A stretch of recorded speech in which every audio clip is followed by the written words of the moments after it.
नमस्कार, प्रणाम, राम राम। आप देख रहे हैं कुर्सी का खेल और मैं हूं आपका कृष्णकांत तिवारी, जिसने राजनीति की हर पलटी को करीब से देखा है। आज बात हो रही है बिहार की 2025 विधानसभा चुनाव की। तो बिहार, जहां राजनीति हर 6 महीने में मौसम की तरह बदलती है, यहाँ नेता कम, पार्ट टाइम मौसम वैज्ञानिक ज़्यादा है। बिहार की राजनीति और नागिन डांस में एक ही समानता है, कब कौन पलटी मारेगा किसी को नहीं पता है। तो सीट का बेल्ट बांध लीजिए, क्योंकि आज हम इस राजनीतिक सर्कस में गहरी डुबकी लगाएंगे। 2025 में बिहार का राजनीतिक दृश्य, इसे समझना उतना ही मुश्किल है जितना बिहार में सुशासन की परिभाषा खोजना। पहले गठबंधन टूटा, फिर जुड़ा, फिर शायद टूटने के लिए जुड़ा ही हुआ।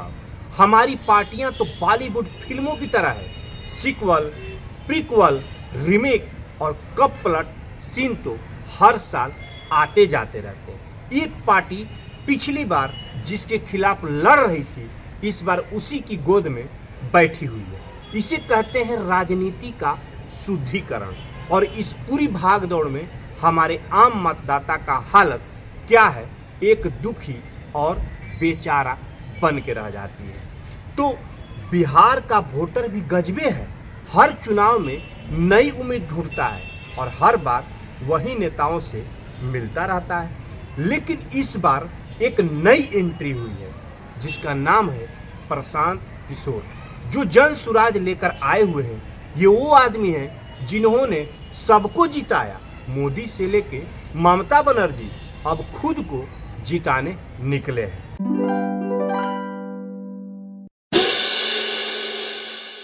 पीके कह रहे हैं कि जन सुराज लाएंगे। बाकियों को देखकर लगता है कि कम से कम जन को सुला तो देंगे।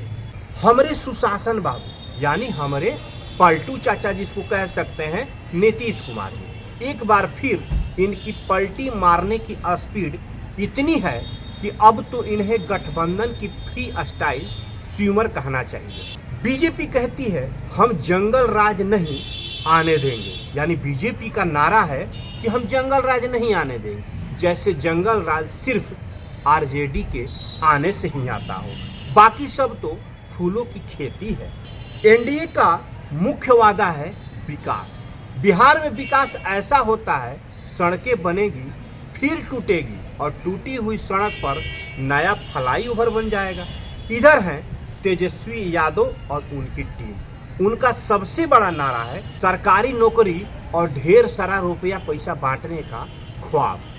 जब पिछली बार सरकार में थे तो नौकरियां की झड़ी लगा दी, अब फिर कह रहे हैं नौकरी ही नौकरी। इसका मतलब ये है कि तेजस्वी का वादा है कि इतनी नौकरी देंगे कि बिहार में बेरोजगार खोजने पर भी नहीं मिलेगा। इसका मतलब ये है कि सब पलायन करके कहीं और नौकरी कर रहे होंगे। समझ ही रहे होंगे कि हम बोलना क्या चाह रहे हैं। अब बात करते हैं जन सुराज की, और ये हैं हमारे पीके साहब, जो कह रहे हैं हम बिहार को नीतीश लालू युग से बाहर निकाल के फेंक देंगे। वो गांव गांव घूमकर पैरों में छाले लिए लोगों को बता रहे हैं कि बाकी सब फेक हैं और नीतीश और लालू सब नेक नहीं है। यही कह रहे हैं हमारे पीके भैया। लेकिन पीके ने तो बिहार के नेताओं की कंस्टिट्यूंसी ही बंद कर दी। अब नेता किससे पूछेंगे कि अगला गठबंधन किसके साथ बनाना पड़ेगा, क्योंकि पहले तो हमारे पीके भैया थे, वो बताते थे कि अगला गठबंधन किससे करने पे क्या फायदा होगा। अब दावे वादे तो बहुत हैं, लेकिन बिहार के असली मुद्दे क्या हैं, वही घिसे पीटे हैं जो 30 साल पहले थे। बेरोजगारी, यहाँ इंजीनियर, डॉक्टर, ग्रेजुएट सब हैं, लेकिन नौकरी नहीं है। एक बेरोजगार युवा जो बिहार में सब कुछ पढ़ लिया, सर्टिफिकेट देखिए तो बाप रे बाप, लाइन लगी हुई है, लेकिन नौकरी है ये नहीं है। बिहार में हर युवा के पास 2 तरह के कार्ड हैं, एक आधार कार्ड और सरकारी नौकरी का इंतजार कार्ड। शिक्षा, सरकारी स्कूलों का हालत देख लीजिए, मसाला, क्या बात है, सुभान अल्लाह।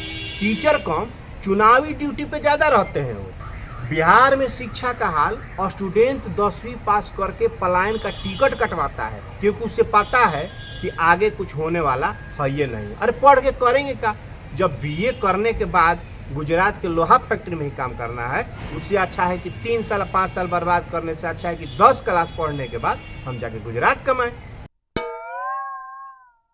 स्वास्थ्य अस्पताल में डॉक्टरों से ज्यादा राजनीति के पर्चे चलते हैं। वहां दिखाए जाते हैं डॉक्टरों को कि हम फलाना पार्टी से हैं। नेताजी की जय हो। नेताजी के लिए अलग वार्ड और आम आदमी के लिए वो तो बाहर लाइन में ही वेटिंग में है।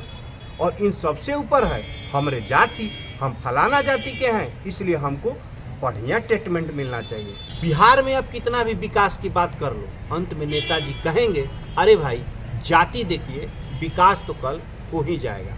बिहार में जाति है कि जाति ही नहीं, ये चुनावी मौसम का सबसे पुराना और सबसे हिट समीकरण है। अब आते हैं रणनीति पे। पार्टियों का क्या कर रही है? एक तरफ हेलीकॉप्टर है तो दूसरी तरफ नेताजी साइकिल पे चल रहे हैं और तीसरी तरफ तो पैदल ही नाप दिए बिहार में। एक तरफ एनडीए के नेता चार्टेड प्लेन से विकास की बात कर रहे हैं तो दूसरी तरफ पीके 3000 किलोमीटर पैदल चलकर जनता की बात कर रहे हैं। बिहार चुनाव में मुकाबला हवाई भर से चप्पल वाले नेता का हो गया और वोटर पे हवाई जहाज वाले नेता कैंडिडेट का ज़्यादा प्रभाव पड़ता है क्योंकि चप्पल से ज़्यादा हेलीकॉप्टर देखने लोग आते हैं। बिहार में बाहुबलियों की भी वापसी हो गई है। बाहुबली नेता ये हर चुनाव में ऐसे वापस आते हैं जैसे पुरानी हिंदी फिल्मों के विलेन। केस दर्ज है लेकिन टिकट पक्का है। नेताजी का क्रिमिनल रिकॉर्ड जितना बड़ा रिकॉर्ड उतना बड़ा वोट शेयर। जनता भी कहती है कम से कम तो काम तो करवाएगा ही, डांट के करवाए चाहे बंदूक के बल पे करवाए। घोषणा पत्र भी इस बार कम नहीं है। हर पार्टी ने दिया है घोषणा पत्र, एक कागज का पुलिंदा जिसे चुनाव के बाद रद्दी वाला भी नहीं पूछता है। तो नेताजी कैसे पूछेंगे? नौकरी की बात करो तो 5G स्पीड की बात करेंगे लोग, लैपटॉप, स्कूटी, 10 लाख नौकरी और इंटरनेट की बात तो नेताजी करने ही आएंगे। घोषणा पत्र पढ़कर लगता है कि बिहार नहीं स्वर्ग का चुनाव हो रहा है। लेकिन अंत में सारा खेल जनता का है। बिहार का वोटर इस बार क्या सोच रहा है? नौकरी चाहिए, पलायन से मुक्ति चाहिए। वो तेजस्वी की नौकरी और पीके की बदलाव की बात सुन रहा है तो महिलाएं सुरक्षा और महंगाई से राहत चाहती है। परंपरागत वोटर जो है जाति और धर्म से बंधा हुआ है और गठबंधन की अदला बदली से थोड़ा कंफ्यूज भी है। सब जानते हैं कि चुनाव में जाति की बारात निकलेगी, लेकिन इस बार रोजगार का बैंड बाजा भी साथ में बजेगा। बिहार के चुनाव में नेता वादा करता है, जनता इंतजार करती है और बाकी सब अगले चुनाव की तैयारी करने लग जाते हैं। तो दोस्तों देखते हैं 14 नवंबर को क्या होता है। क्या बिहार इस बार कोई चौंकाने वाला फैसला देगा या फिर वहीं भाग के 3-5? तो कमेंट में बताइए कि आपके हिसाब से बिहार का अगला सीएम कौन होगा। मिलते हैं अगले वीडियो में, तब तक के लिए जय बिहार, जय हिंद, भारत माता की जय।